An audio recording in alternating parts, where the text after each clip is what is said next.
Nouvelle vidéo, donc je vais vous parler de l'antisémitisme. Je vais commencer par l'antisionisme, parce qu'il y a un malentendu sur ça dans les médias, et ça crée beaucoup de conflits. Donc l'antisionisme, de sa première définition, ça veut dire être contre l'État d'Israël, donc contre son existence.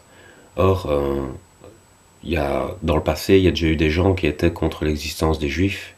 Bon, c'était une mauvaise époque, donc c'est normal que quand un Israélien ou un Juif, en tant qu'on est antisioniste, ça le fait bondir, parce que la première définition, c'est ça. Or, il y a une autre connotation de la définition, enfin, il y a une autre connotation pour le mot antisioniste maintenant. En fait, ça ne veut pas dire être contre l'existence de l'État d'Israël, c'est pour se différencier de l'antisémitisme. Parce il ne voit pas de différence entre les deux dans la première définition. Mais bon, il a fallu faire la distinction pour pas tomber dans l'extrémisme. Donc, en fait, il y a des gens qui se sont revendiqués antisionistes pour dire qu'ils étaient contre la politique que mène Israël par rapport à la Palestine. Et ça, c'est différent. C'est pas être contre l'existence d'un État d'Israël, c'est être contre la politique qu'Israël mène aujourd'hui. Et donc, il n'y a pas d'antisémitisme là-dedans, dans la deuxième définition. Par contre, dans la première, oui. Parce que voilà, il faut pas détruire l'État d'Israël. Mais il faudrait peut-être une solution à deux États où gérer mieux le conflit. Et voilà, ça crée des malentendus parce que si une personne discute en ayant la première définition en tête et qu'une autre discute en ayant la deuxième définition en tête, elles vont pas s'entendre. Et il y en a une qui va croire que l'autre est antisémite et l'autre qui va se dire non, moi je critique juste la politique et je suis pas antisémite.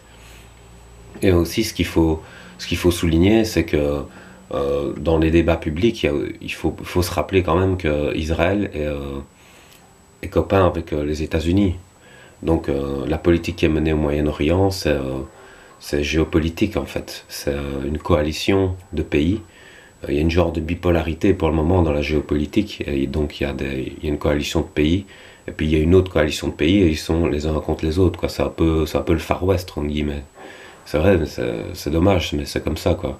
Il faudrait justement recentrer, arrêter ces coalitions et retourner dans la vraie diplomatie. Mais c'est vrai. Donc forcément, comme la France est dans l'Europe et que l'Europe est vassale des États-Unis et que les États-Unis sont amis avec Israël, parfois dans les médias, il y a deux poids deux mesures dans la défense. Par exemple, c'est vrai qu'il y a eu la Shoah, mais il n'y a pas eu que ce génocide-là, il y a eu d'autres génocides.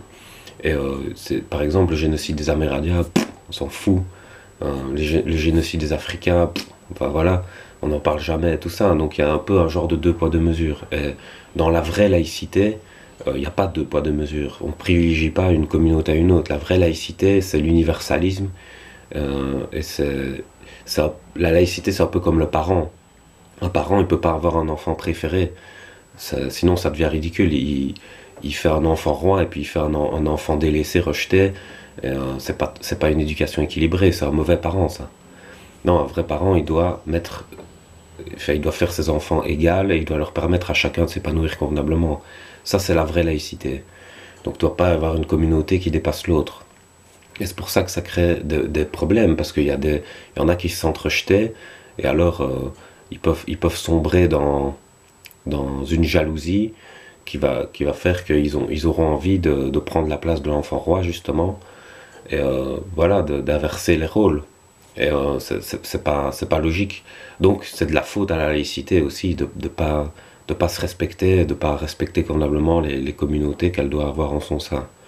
Voilà, mais c'était pour expliquer ça, pour dire qu'il ne faut pas tomber dans le complotisme et tout ça, mais qu'il faut quand même raison garder, et que, comme je l'ai dit dans d'autres vidéos, l'extrémisme ne fait pas de nuance. Donc dès que vous voulez souligner un point négatif chez un extrémiste, il va le cacher en disant qu'il y a un autre truc chez les autres et que c'est tout le temps les autres et tout ça, alors que c'est pas totalement vrai.